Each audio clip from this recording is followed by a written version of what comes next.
안녕하세요, 달술입니다. 지난번 두 편의 영상을 통해서 1편에서는 임차인 현황 분석하기, 2편에서는 등기부 등본 분석하기, 그리고 오늘 마지막 3편에서는 실제 권리 분석을 어떻게 하는지 사례를 통해서 확인해 보려고 합니다. 자, 그럼 바로 시작해 보도록 하겠습니다. 여기 보이시는 게 경매지입니다. 경매지를 보시면 다세대 빌라고요. 감정 가격은 1억 5,700만 원입니다. 약 7,700만 원까지 떨어진 것을 알 수 있고요.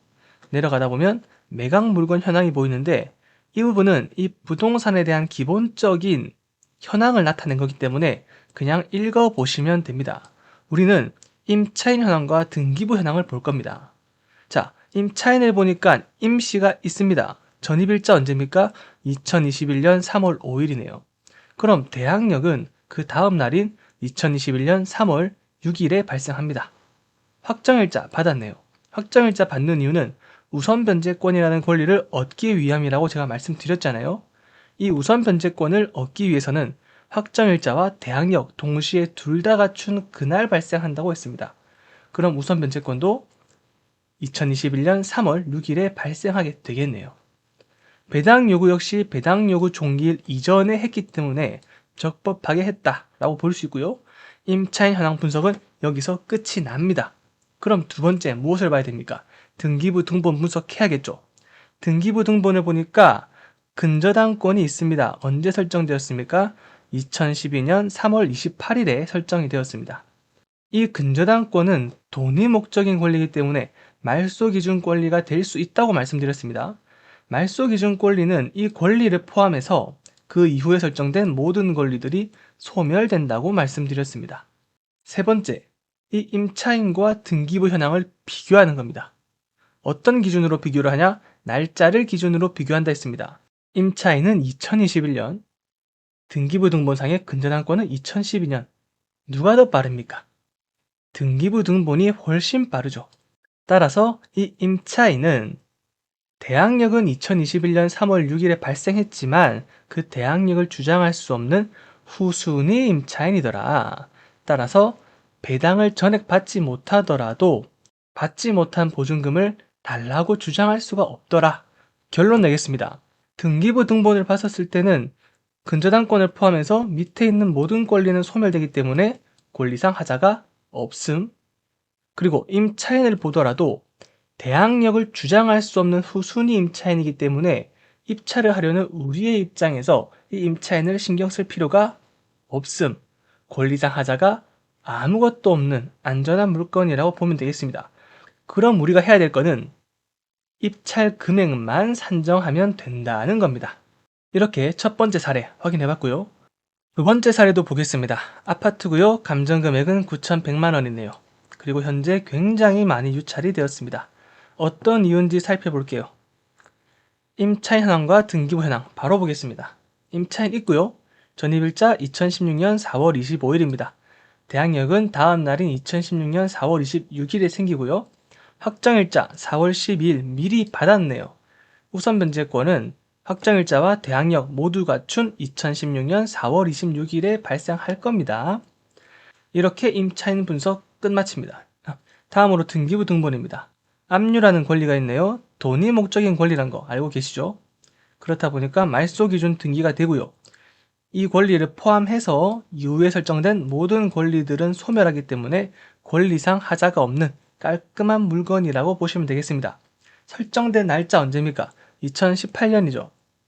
자, 그럼 이제 임차인과 등기부 현황 누가 더 빠른지 판단해야겠죠? 누가 더 빠릅니까? 2016년에 설정된 임차인이 더 빠르죠. 그 말은 임차인은 대항력을 주장할 수 있다. 대항력을 주장할 수 있다는 말은 이 전세보증금 전액 보장될 때까지 거주하거나 못 받은 금액을 낙찰자한테 달라고 할 수 있다라는 겁니다. 이제 입찰자인 우리의 입장에서는 임차인의 1억 5,500만 원을 무조건 보장해 줘야 된다라는 겁니다. 자, 그럼 내가 입찰을 함으로써 임차인에게 전액 배당이 될 수만 있다면 내가 떠안을 금액 없겠죠. 전액 배당되는지 한번 살펴보겠습니다. 감정 금액을 보니까 9,100만 원이에요. 임차인 보증금 1억 2,500만 원이었는데 이건 매매가보다 전세 보증금이 훨씬 더 많네요. 9천만 원짜리 집을 내가 1억 2,500만 원을 보장해주면서까지 살 이유가 있습니까? 경매는 저렴하게 낙찰받는 게 목표인데, 그렇죠?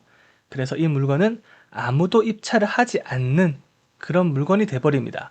그래서 보시는 것과 같이 12차까지 떨어지게 된 물건이라고 보면 되겠습니다. 자, 이렇게 두 번째 사례도 마치고요. 마지막 세 번째 사례에 넘어가 보도록 하겠습니다. 세 번째 사례는 오피스텔입니다. 오피스텔이고 감정 가격은 1,400만 원. 굉장히 저렴하네요. 매각 물건 현황 읽어보시면 되고요. 임차인 현황 보겠습니다. 임차인 현황을 보니까 임차인 있고 전입일자는 2020년 9월 22일입니다. 대항력 언제입니까? 2020년 9월 23일. 이제 자동으로 나와야 돼요. 그 다음 우선 변제권 시기 보려고 하는데 확정일자가 미상이다. 모른대요. 어찌됐든 모른답니다. 배당 요구는 없어요. 배당 요구가 없기 때문에 이 경매 사건으로는 돈을 한 푼도 받지 않겠다라는 뜻입니다. 여기까지만 정리하시면 됩니다. 임차인 분석 끝났습니다. 조금 찝찝할 수도 있지만 지금 우리가 알 수 있는 건 이것밖에 없어요. 그 다음으로 등기부 현황입니다.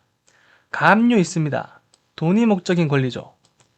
그래서 말소 기준 등기 될 수 있고요. 이 권리를 포함해서 모든 권리들은 소멸되기 때문에 권리상 하자가 없는 물건이라 보시면 됩니다. 이 가압류 언제 설정됐습니까? 2021년 3월 30일에 설정이 되었습니다. 그럼 이제 임차인과 등기부 등본 비교해 봐야겠죠. 보니까 누가 더 빠릅니까? 임차인이 더 빠르더라 라는 겁니다. 임차인이 더 빠르기 때문에 임차인의 대항력을 주장할 수 있음이죠. 주장할 수 있단 말은 뭡니까?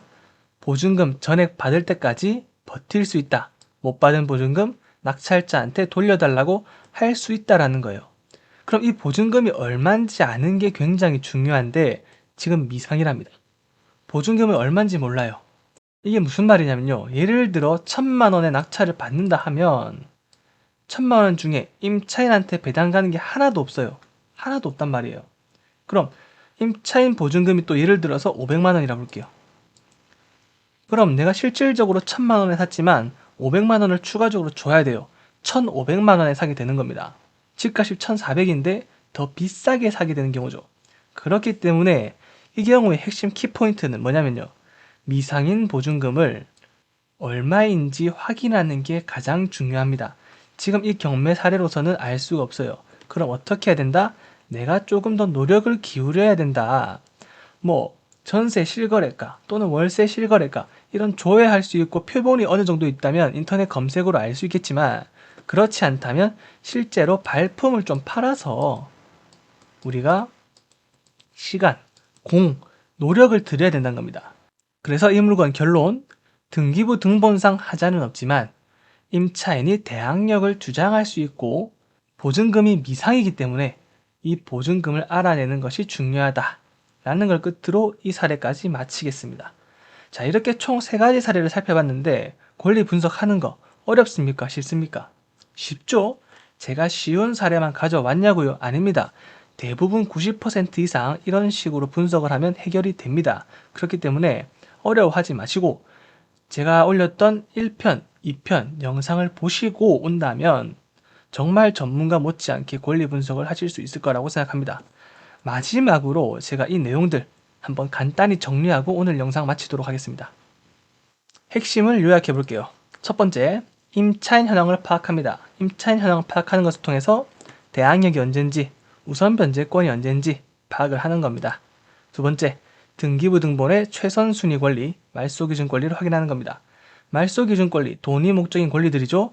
이 권리들을 확인해서 이 권리보다 먼저 설정된 권리가 있다면 내가 떠안아야 할 것이고 이 권리를 포함해서 그 이후의 후순위 권리들은 전부 소멸이 된다라는 거.